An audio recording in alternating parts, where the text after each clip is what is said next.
The January update and market report from the Fort Collins Board of Realtors. So I know it's the end of February here, but we get these updates about 2 weeks or so into the next month. So this is looking up to January of 2025. Fort Collins Board of Realtors is the Board of Realtors I'm a part of, and this is their monthly report they put out kind of showing the stats and numbers. If you are a stats and numbers person, you might enjoy this report.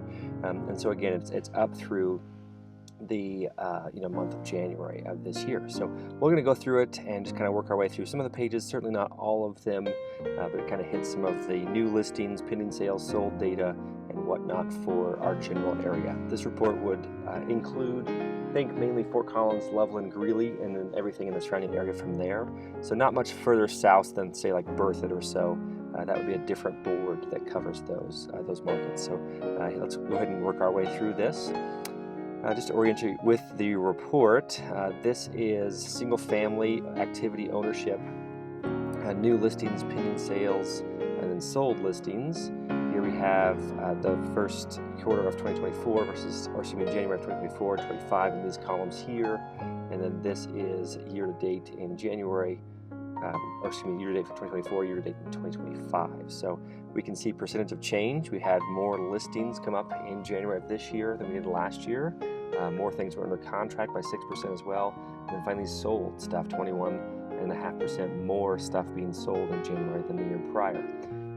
Something to note about January sales, those often reflect November, December contracts. Those are people who are shopping in those months. So it takes about 30 days to close. So these January closing numbers are really contracts that were getting wrapped up from last year. Average sales price again for single-family homes. We can see that in this row here. 751 was last year, and we're at 741 this year. So that's kind of interesting. The average, not median, of course, but average sales price has gone down. I jumped right over it. The median sales price was pretty flat. It was right at 600,000 year over year, which is pretty interesting for the Fort Collins market. Going down the same graph with the same information here, but for townhome and condo activity. So a lot less townhomes and condos we'll see in a different chart down below, but we can kind of see similar things. A lot more listings this year over last, less things going under contract, less things selling. There's probably just less inventory would be my guess there, or people aren't buying as much townhomes or condos as they were last year. That also could be some explanation there. Median sales price and average sales price actually in these categories did go up, 6.6% median and 10.3% average sales price, which is kind of interesting. And then from there, there's more info. If you wanted to pause the video, you can look, days on market, those kind of things. There's more data there. So this is just new listings. This is a great graph to show people of when they should be selling their home. If you look, this is in January and then year to date, single family, townhome, you can see those two different categories there. And if you look down here, this is going back all the way in 2010. So, each one of these sections here is a year's time from January to January. And so you can see very seasonally, we see a lot more this peak every year, right at the middle of the year, maybe late spring, early summer is kind of when that peak is for most years. If you take note of the overall trajectory, we are seeing a lot less listings coming up. This trend line is definitely going down. We had a lot more listings. Let's say summer of 2013 was an all-time high for this market, and then now we're just seeing less listings. So some things to learn here. Or to take note of that, January is when we see the least number of houses going on the market. So you might think, hey, that's not the time to sell. But at the same time, you're going to have the most competition if you're listing up here in the middle of the year. So there are, more houses to see if you're a buyer, but there's also probably more competition as well. So that's kind of a trade-off is which one you want to do. But this next graph here is pending sales. So that one was listings. This is pending sales. Not a huge surprise. It pretty much tracks that same graph up above. We see more pending transactions as we see more listings come on the market.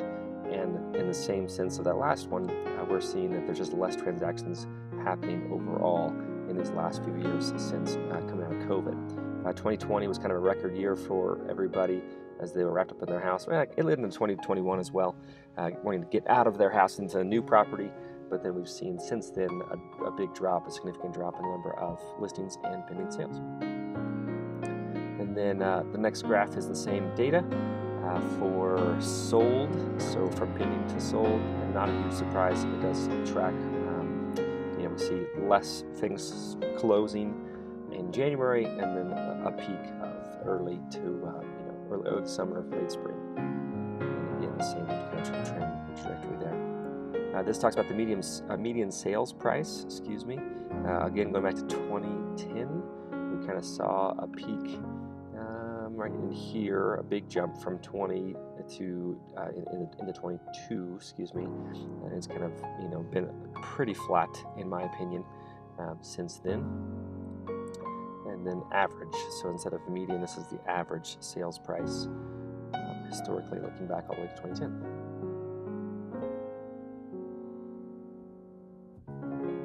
Percent of list price received. This is the percentage number here of what the house got versus what it listed for. So if a house lists, here's the 100%. If a house lists for $500,000, if it's on this line, it got $500,000. If it's above this line, it went above that. So up to in 22, we were seeing things go for 106% of list price it looks like the average there for both townhome and condos is interesting. Or excuse me, for single family and townhomes. We're 106%, and now we've dropped down here. We're below 100% now. We're seeing things sell for right at 98% of their list price. So if things are listing for, let's say again, that example, 500,000.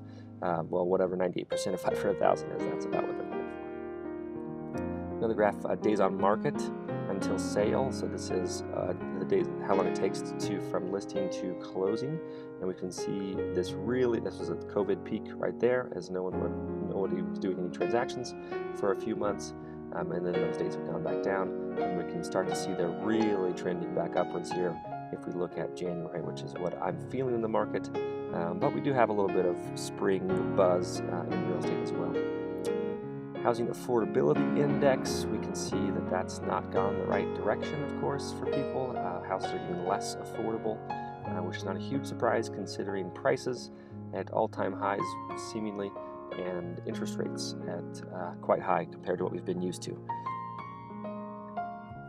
Inventory of active listings. This is how many houses are for sale.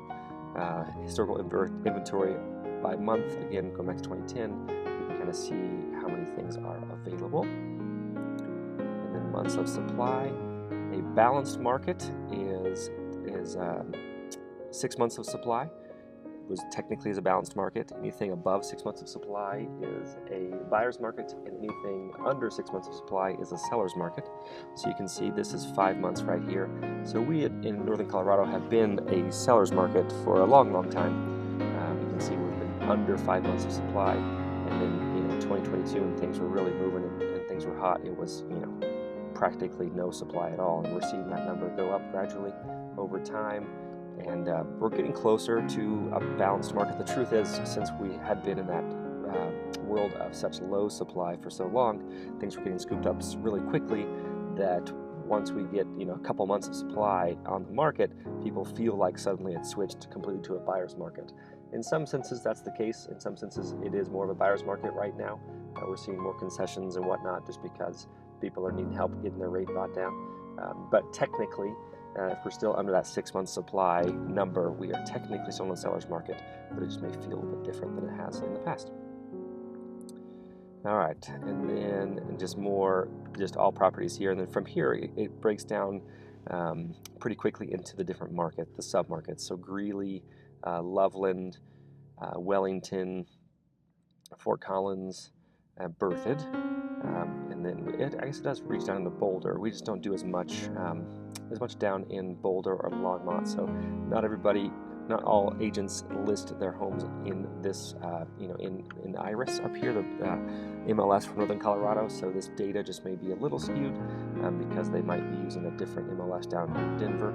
But for what it's worth, just different market, numbers. But it is the case that all of these different markets feed into these numbers that we reviewed up top. So I hope you found that interesting and helpful. If you like numbers, you might have. If you don't like numbers, you probably skipped after 2 seconds of watching. If you'd like this report to review yourself or want more specific data about your town, I'd be happy to get that to you, or I can send you the entire report. Hope you found it interesting. Thanks so much for watching, and have a great day.